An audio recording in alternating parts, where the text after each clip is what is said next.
ሰላም ጤና ይስጥልን የተወዳችሁና የተከበራችሁ የፍጹም ስፖርት ቻናል ቤተሰቦች የሰዓቱን ትኩስና አዳዲስ ስፖርታዊ መረጃዎችን አጠናክረን ይዘንላችሁ መጥተናል።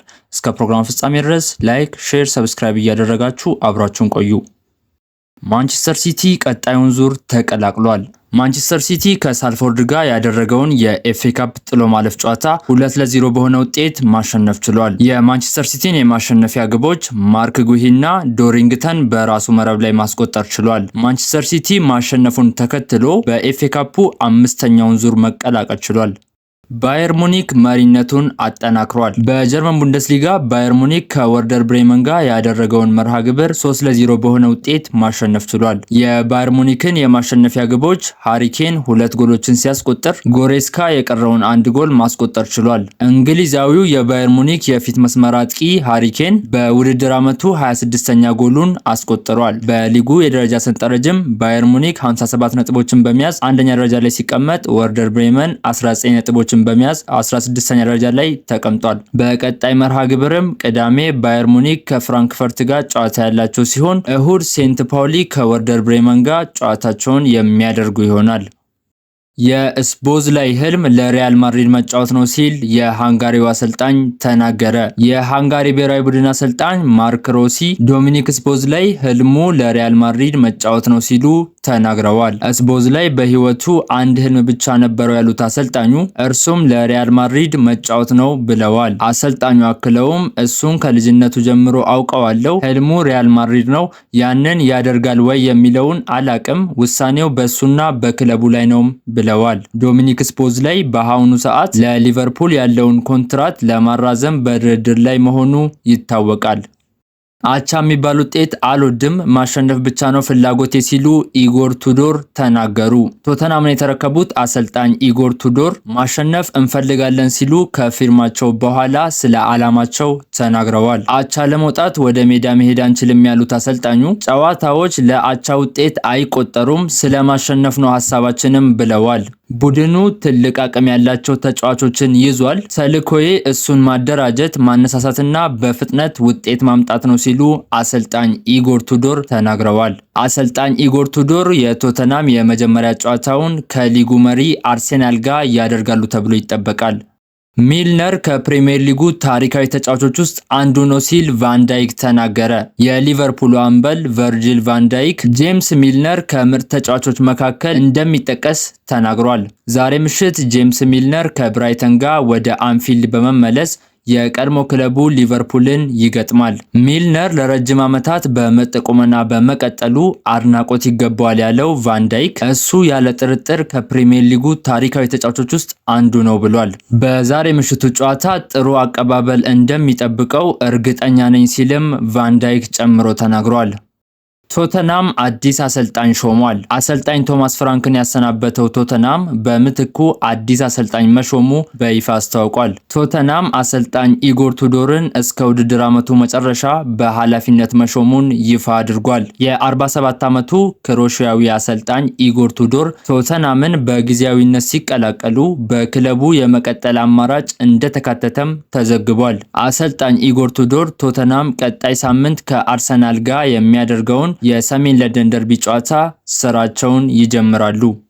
ቶተናም ሉካስ ቤርግቫልን ሊሸጠው ይችላል። በጥር የተጫዋቾች ዝውውር መስኮት ቼልሲና አስቶን ቪላ ሉካስ ቤርግቫልን ለማስፈረም ጠይቀው ነበር። ይሁን እንጂ ቶተናም ከተቀናቃኝ ክለቦች የቀረበውን የዝውውር ጥያቄ ውድቅ ማድረጉን ዘ አትሌቲክ ዘግቧል። ቶተናም በሚቀጥለው ክረምት የዝውውር መስኮት ተጫዋቹን ለማቆየት ትልቅ ፈተና ሊጠብቀው እንደሚችል ተዘግቧል።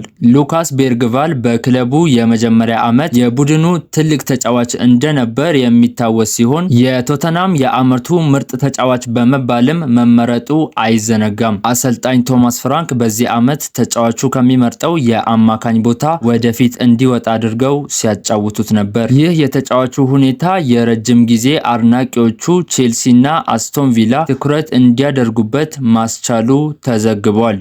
የባርሴሎና ተጫዋቾች በቡድኑ ታክቲክ እምነት የላቸውም ተባለ።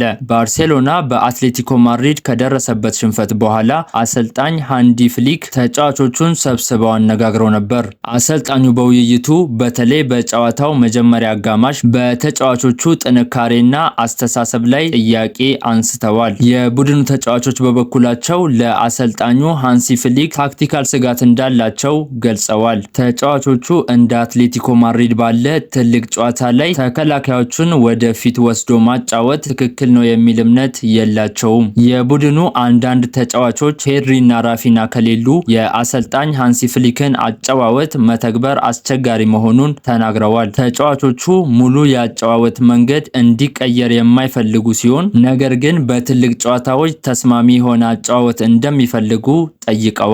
መረጃው የተገኘው ከዘ አትሌቲክ ነው። በ4 ነጥብ ልዩነት መምራት ዘና አያደርገኝም ሲሉ ፔፕ ጋርዲዮላ ተናገሩ። የማንቸስተር ሲቲ አሰልጣኝ ፔፕ ጋርዲዮላ ፕሪሚየር ሊጉን በ4 ነጥብ ልዩነት መምራት ዘና አያደርግም በማለት ተናግረዋል። ከአርሴናል ጋር ስላላቸው የ4 ነጥብ ልዩነት የተጠየቁት ፔፕ ጋርዲዮላ ከእኛ ይልቅ በአርሰናል ቦታ ብሆን እመርጣለሁም ብለዋል። አሰልጣኙ አክለውም ነገር ግን 12 ጨዋታዎች እየቀሩ ሊጉን በ4 ነጥብ ልዩነት መምራት ዘና አያደርግም፣ በ4 ነጥብ ዝቅ ማለት ትንሽ ዘና አያደርገኝም ሲሉ ገልጸዋል። ፕሪሚየር ሊግ ውስጥ ከህዳር እስከ የካቲት ያሉ ወራት በጣም ከባድ ናቸው። መጋቢት ላይ ሰማዩ ይጠራል። ያን ሰዓት ዋናው ነገር ስንት ተጫዋቾች ዝግጁ ናቸው የሚለው ነው ሲሉ አሰልጣኝ ፔፕ ጋርዲዮላ ተናገሩ። ሁሉም ስለራሱ ጥቅም ነው የሚያስበው ሲል ዴምቤሌ ተናገረ። የፈረንሳዩ ክለብ ፒኤስጂ ትላንት ምሽት በሬንስ መሸነፉን ተከትሎ የሊጉን መሪነት የማጣት አደጋ ውስጥ ገብቷል። የፒኤስጂው ተጫዋች ኡስማን ዴምቤሌ ከጨዋታው በኋላ በቡድኑ አንድነት እንደሌለ የሚጠቁሙ አስተያየቶችን ሰጥቷል። ስለራሳችን ሳይሆን ስለ ፒኤስጂ ማሰብ አለብን ያለው ዴምቤሌ ባለፈው ዓመት ከግለሰብ ጥቅም ይልቅ ክለቡን ነበር የምናስቀድመውም ብሏል። ተጫዋቹ አክሎም ሁሉም ሰው ስለራሱ ብቻ ማሰብ አቁሞ ለክለቡ መፋለም አለበት ሲል ቡድኑ ያሳየውን እንቅስቃሴ ተችቷል። ስለ ዴምቤሌ አስተያየት ምላሽ የሰጡት አሰልጣኝ ሉዊስ ኤንሪኬ በበኩላቸው ይሄ አስተያየት ዋጋ የለውም ብለዋል። ከከባድ ጨዋታ በኋላ ብስጭት ይኖራል። ተጫዋቾች ከጨዋታ በኋላ የሚሰጡት አስተያየት ዋጋ የለውም ሲሉ አክለዋል። የትኛውም ተጫዋች ከክለቡ በላይ እንዲሆን አልፈልግም፣ እኔም ሆንኩ ፕሬዝዳንቱና ስፖርቲንግ ዳይሬክተሩ በተመሳሳይ ሲሉ ሉዊስ ኤንሪኬ ተናግረዋል። ለሰዓቱ ያጠናከርናቸው ዜናዎች እነዚህን ይመስላሉ። አብራችሁን ስለቆያችሁ ከልብ አድርጌ አመሰግናለሁ። መልካም ቀን ተመኘውላችሁ።